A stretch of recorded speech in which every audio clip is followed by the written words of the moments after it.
सारे भाइयों ने सबने राम राम। साथियों, अचानक से कई किसानों के खातों में से बैंकों ने अच्छी खासी धनराशि काट ली है। ऐसे ही हमारे एक किसान साथी हैं बलवान लोहान जी। अचानक से उनको मैसेज आता है बैंक की तरफ से कि उनके अकाउंट से 27,500 रुपए काट लिए गए हैं। उन्होंने पता किया तो बताया गया कि फसल बीमा के नाम पे आए पैसे काटे गए हैं, प्रीमियम के तौर पे आपकी तरफ से काटे गए हैं। मैं आपको इसका थोड़ा सा हिस्ट्री बता दूं। जब यह फसल बीमा योजना नई नई आई थी तो इसमें रूल था कि जिसने भी केसीसी बनवा रखा होगा उसका ऑटोमेटिक प्रीमियम कट जाता था। जब किसान संगठनों ने इस पे विरोध दर्ज कराया कि भाई अगर कोई इंश्योरेंस नहीं कराना चाहता तो जबरदस्ती उसका प्रीमियम क्यों काटा जाता है, तो उसके बाद 2-3 साल पहले सरकार ने नियम बना दिया कि यदि किसी किसान ने केसीसी बनवाया हुआ है, किसान क्रेडिट कार्ड, और वो बैंक में लिख के दे देगा कि भाई उसका प्रीमियम ना काटा जाए, वो इंश्योरेंस नहीं कराना चाहता, तो फिर उसका प्रीमियम नहीं कटेगा। तो बलवान लोहान जी जो नारनौंद के रहने वाले हैं, बहुत सक्रिय साथी, हमारे बहुत सम्मानित साथी हैं, उन्होंने उसी समय बैंक में लिख के दे दिया था कि उनको इंश्योरेंस नहीं कराना है। अगले 2-3 साल तक उनका कोई प्रीमियम नहीं कटा, लेकिन अब की बार अचानक से उनके खाते में से 27,500 रुपए काट लिए गए। वो पहले से ही आंदोलनों में सक्रिय रहते हैं, सामाजिक तौर पे भी उनका बड़ा सम्मान है। वो बैंक में गए तो वहां मैनेजर बोलते हैं कि जी हमने आपकी एप्लीकेशन आगे भेज दी है और आपके पैसे वापस भेज दिए जाएंगे। तो एक जिम्मेदार व्यक्ति होने के नाते बलवान लोहान जी ने बैंक मैनेजर से पूछा कि भाई मेरे तो आप भेज दोगे, लेकिन जो और इतने सैकड़ों किसानों के ये काट लिए गए उनके आप कब भेजोगे। ये एक बहुत गंभीर मामला है साथियों।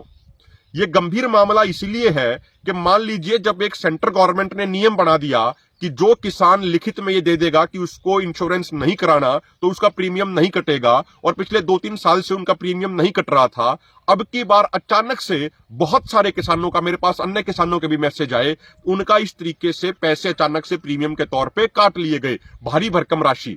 मान लीजिए बलवान लोहान जी के 27,500 काटे, किसी के 10,000 काट लिए, किसी के 15,000 काट लिए। अगर वो अब इसको 1 महीना, 2 महीना, 3 महीने में अगर रिटर्न कर भी देंगे किसानों के शिकायत करने पे, तो इतने दिनों का जो ब्याज इकट्ठा हो जाएगा वो किसके पास जाएगा। तो ये एक बहुत गंभीर मामला है और हम ये प्रार्थना करना चाह रहे हैं प्रधानमंत्री जी से। प्रधानमंत्री जी और जो हमारे कृषि मंत्री हैं, आप इस मामले में तुरंत संज्ञान लीजिए। ये एक बहुत बड़ी लापरवाही की जा रही है, और मैं तो कहूंगा लापरवाही नहीं है कि ये साजिश रची जा रही है इस तरीके से बैंकों के द्वारा। इस चीज पे लगाम लगाए जाने की जरूरत है। और हम आपको ये भी बता दें इस चीज के बारे में कि जब प्रधानमंत्री फसल बीमा योजना आई थी तो उसका पहले 5 साल का डाटा ये था कि जो कंपनियों ने प्रीमियम के तौर पर इकट्ठा किया पैसा वो था 1,26,000 करोड़ रुपया, और उन्होंने किसानों को क्लेम दिया मात्र 87,000 करोड़ रुपया। यानी जो योजना किसानों के लिए लाई गई थी उस योजना से भी लगभग 39,000 करोड़ रुपया पहले 5 साल में ही बीमा कंपनियों ने कमा लिए थे, और उसके बाद ये राशि लगातार उनकी कमाई की बढ़ती जा रही है। ऐसा एक पार्लियामेंट की भी रिपोर्ट में सामने आया था, और इसी कारण से गुजरात जैसे राज्यों में, आंध्र प्रदेश में, तेलंगाना में इस योजना को बंद कर रखा है।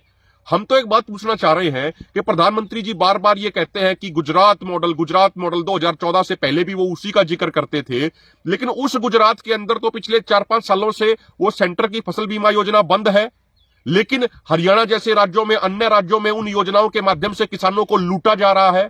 तो किसानों की ये लूट बंद कब होगी, इस चीज के बारे में सरकार को गंभीरतापूर्ण विचार करना चाहिए। हरियाणा में ऐसा कोई जिला नहीं है जहां पे किसानों ने वो फसल बीमा लेने के लिए धरना ना लगाना पड़ा हो।